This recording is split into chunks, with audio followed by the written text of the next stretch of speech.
My book is called Ethereal. Ethereal.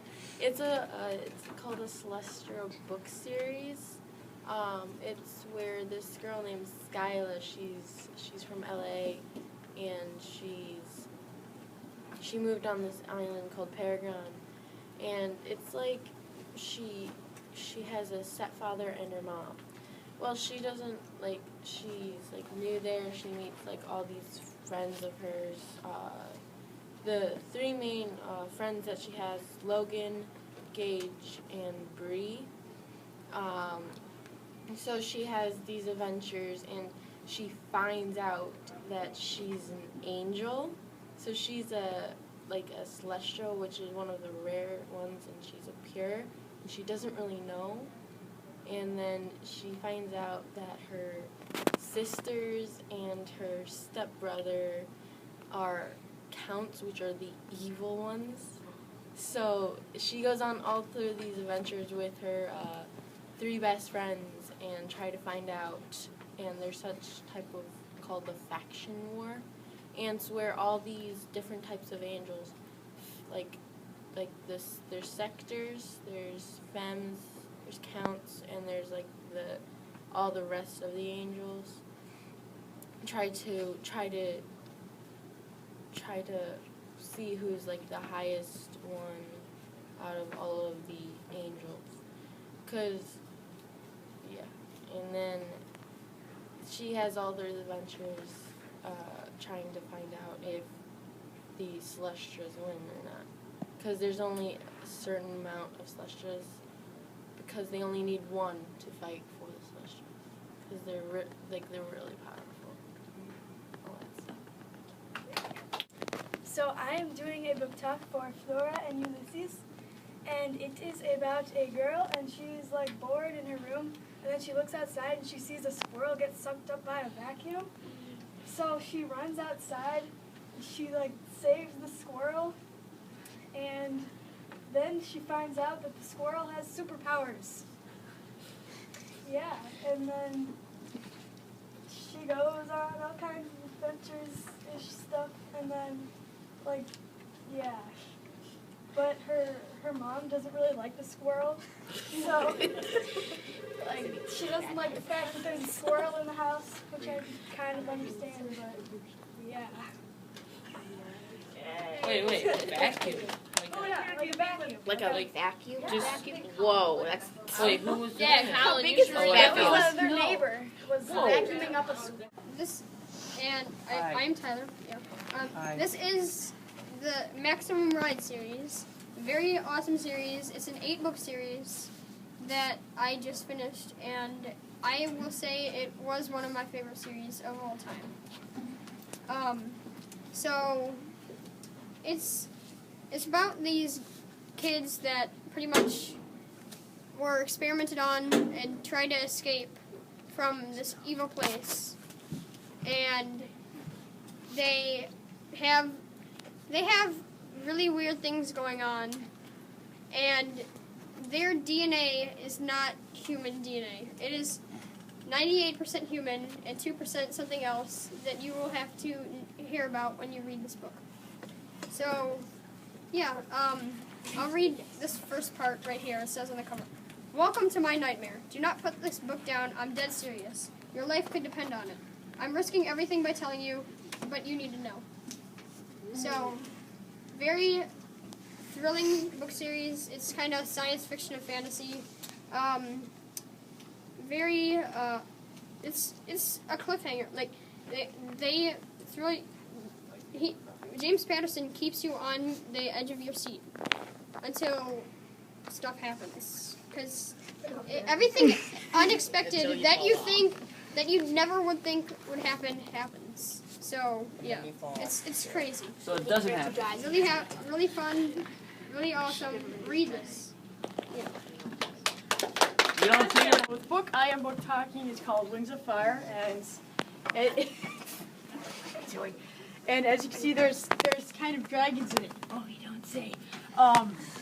And the title, it's a series, and the title of the book art and the cover art is kind of deceiving because it looks like it'd be like, oh, a happy fantasy thing, but it's actually surprisingly violent and graphic. it's kind of like what? So what is it? It's about it's kind of like Warriors or Gardens of Gahul. It's sort of like that. And it's about like dragons.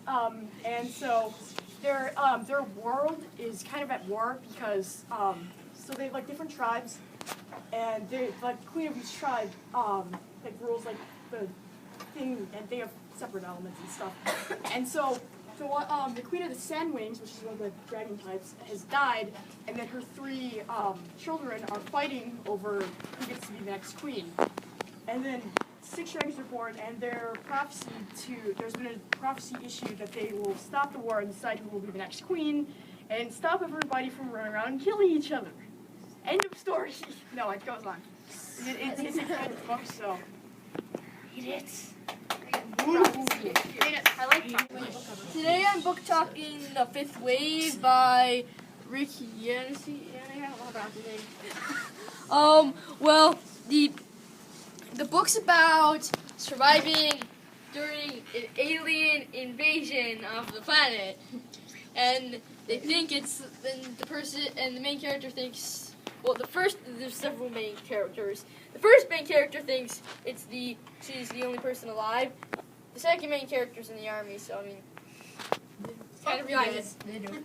And it's about them trying to survive an alien invasion. There are each wave took a month. I'm sort of going to spoil the first wave since it was like immediately. First wave is they put out an electromagnetic pulse that wipes out all the power on this planet. Like all electricity, anything that has a motor in it, anything that requires electricity, gone. Second wave, they drop a giant tungsten rod from space onto the fault lines, causing giant tsunamis, earthquakes, and volcano explosions. Which basically wiped out everything. Then there's a disease that wipes out the majority of people. Then there's people who are diagnosed by this part. But actually, it's a good one. Spoiler alert! And then, well, you have to read it. There's a lot of twists in it. And you have to read, and you have to pay close attention. If you pay close attention, you'll realize certain things, not certain parts of the book, that you have to catch. That I can't spoil, because otherwise I'd probably ruin the whole book for you, because it's one of the biggest twists in the book. And there is no happy ending to this, I can tell you that. Good. Scarface. Take that, Disney. That was awesome. So, people who I think would like this book, anybody who likes a science fiction book would like it. Anybody who likes blood and gore, well, if you don't like blood and gore, I don't suggest reading this book, because there's a lot of dead bodies. The book I read. Okay. Is Ender's Game, which is by Orson Scott Card. Okay. And it's a book about this kid, and he's like, I don't know how old he is in the beginning of the book. He's like 6.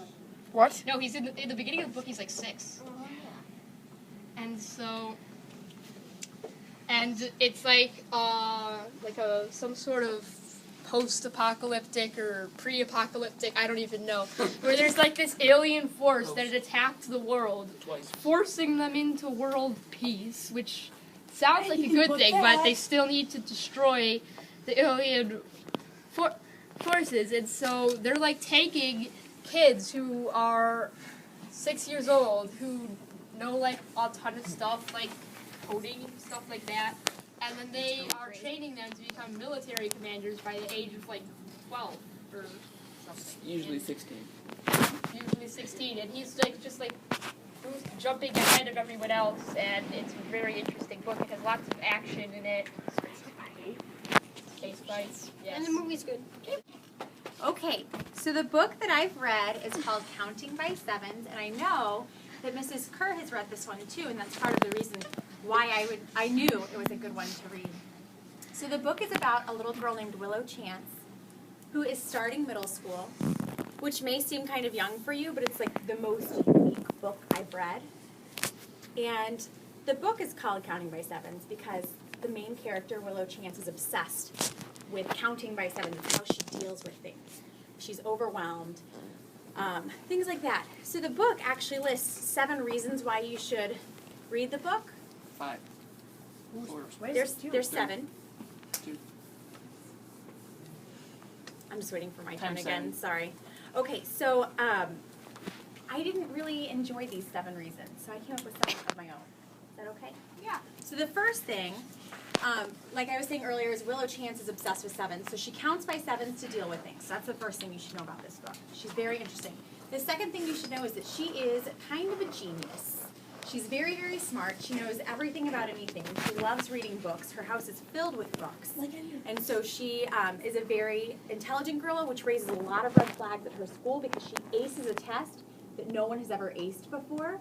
And so she kind of gets in trouble in the beginning of the book because no one thought that she was capable of that. She also has some interesting fascinations. She is fascinated with medical conditions and plants. And she decides that she is going to diagnose everyone who appears or might have an ailment. She's going to diagnose them on the spot, which actually ends up saving someone's life, kind of, that she needs. I've already told you she's at a new school. She's in a middle school. And she's having a little bit of trouble fitting in because she is so different, because she thinks differently, she acts differently, and she has different interests than a lot of her peers.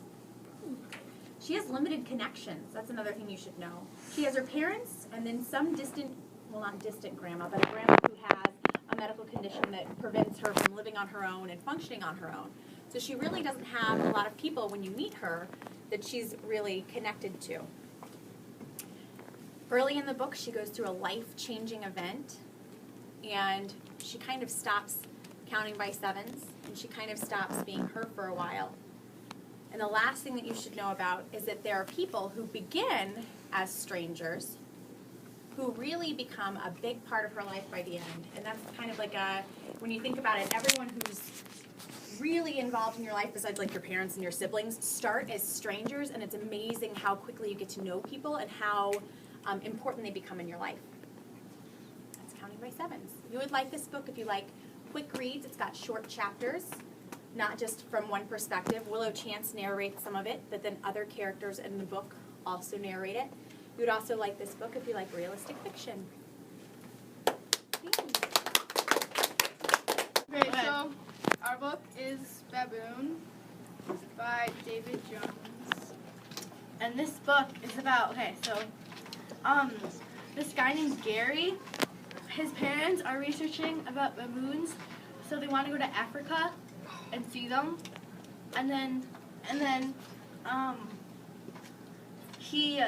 his plane crashes in a lightning storm, and he turns into something. Okay, that was short passage. And then, from the book, he kept thinking of eating the mole rat. The mustard tang of its flesh and crunching of its tiny bones came back to him. It was disgusting, but at the same time, his mouth watered at the thought. He'd rather eat one now if he could. So, what is he? This book, there's a series of these books, and this one's Tales from a Not-So-Talented Pop Star. And it's about this girl, and she has, like, really big problems. And they're all solved. She's completely fine now. This book would be good for, like, people who like funny things, comedy, I guess. Now, I have a thing from the book that says, Brianna, you spit broccoli in the fish tank. Get down here and clean up this mess right this minute. I was so mad I could have strangled her. I knew she was just pretending to be asleep, which meant I was stuck in cleaning her slimy broccoli gunk out of the aquarium. It was the grossest thing ever. Then here's the picture.